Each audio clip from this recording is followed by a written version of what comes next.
Bonjour, merci de m'accorder un peu de votre temps. Avec plaisir. Vous êtes ici réunis à Place d'Italie au centre commercial. Est-ce que vous pouvez nous dire pourquoi vous êtes réunis? Oui, là il y a une grosse convergence de lutte, Oui. plutôt avec l'Extinction Rebellion. D'accord. Et en fait on est assez tous d'accord sur le constat qu'il n'y aura pas de justice climatique sans justice sociale. D'accord. Et l'Extinction Rebellion porte beaucoup sur l'extinction du vivant.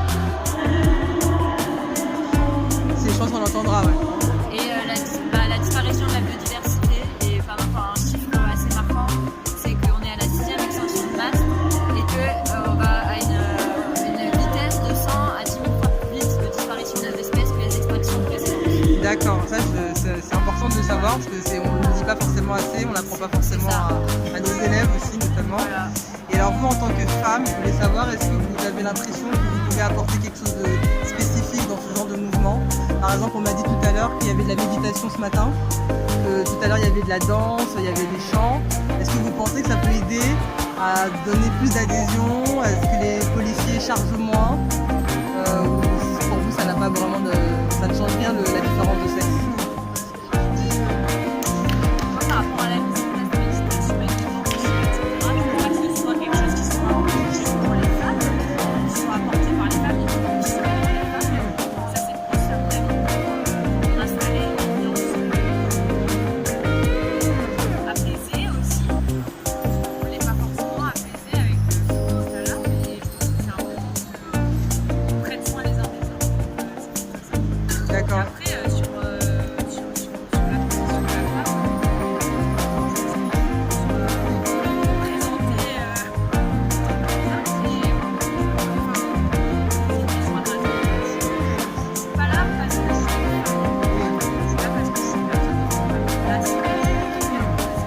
C'est intéressant ce que tu dis sur le fait de ne pas être là parce que tu es une femme, mais parce que parfois malheureusement, je l'ai vu dans d'autres mouvements de gilets jaunes, des femmes qui se plaignaient d'avoir du mal à pouvoir prendre vraiment la parole. Et même si ça se disait pas forcément, alors il y a une image d'unité, mais dans les grosses décisions, souvent c'est pas elles qui tranchent, alors que ça les concerne aussi, qu'il y a beaucoup de mères de familles seules. Là j'ai interviewé une femme qui m'expliquait que le gilet jaune ça lui a permis d'avoir une visibilité et que c'est pas que l'argent en fait, c'est-à-dire que Macron il parle d'argent, mais en fait depuis qu'elle a le gilet jaune, elle a du sens, ça a redonné du sens à sa vie.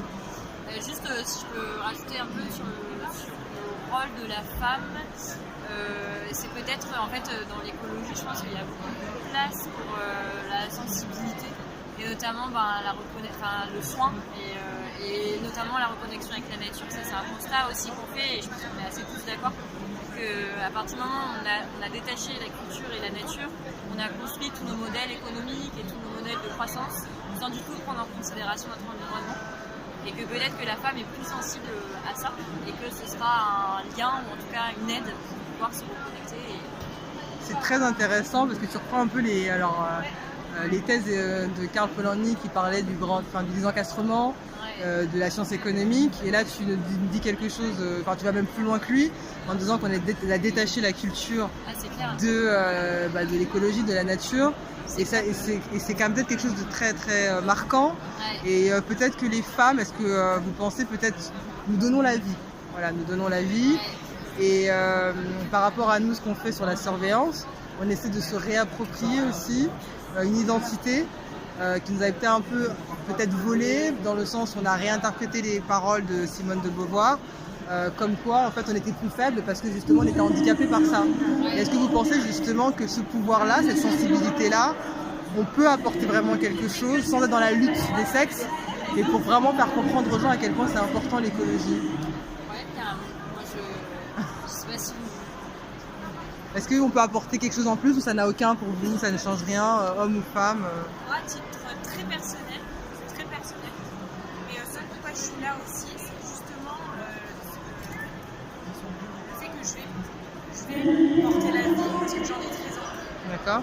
Que je me bats pour ça aussi, parce que j'ai envie de pouvoir donner une place à cet enfant dans cette société et que moi, en tant que femme, oui, je me sens la responsabilité aussi de donner la vie à quelqu'un qui va pouvoir s'adapter à son environnement. Voilà. Et donc Donc en fait, la puissance féminine, en fait, on peut aussi la revendiquer et pas simplement essayer d'imiter les hommes, mais proposer aussi quelque chose de très puissant et qui est féminin. Tout à fait. Bah, en fait, moi, je pense, c'est aussi à titre personnel, mais à mon avis, le constat vient pas de moi, il vient plutôt de mes lectures, mais qu'il faut vraiment revoir tous les rapports de domination. Et donc, bien sûr, ça passe aussi de la domination de la femme et de revoir complètement notre rapport au monde. En fait, on a vraiment besoin d'une transformation totale. Et tu sais, par exemple, par rapport à l'économie, on a complètement détaché l'économie de l'environnement, c'est-à-dire qu'on se base sur le fait que les ressources sont gratuites et inépuisables. Quand même, le système économique est basé là-dessus. On ne prend jamais en compte les ressources qui sont non renouvelables. Et l'agriculture, le modèle dominant de l'agriculture aussi, est complètement détaché de l'écologie. C'est-à-dire qu'on ne prend pas en compte son impact sur l'environnement. On a développé... Parce que ça n'a plus de place. Voilà. En tout cas, merci beaucoup les filles. Merci. Et bon courage. Et alors à très bientôt. Merci à toi. Merci beaucoup. On va lire avec intérêt. Merci beaucoup.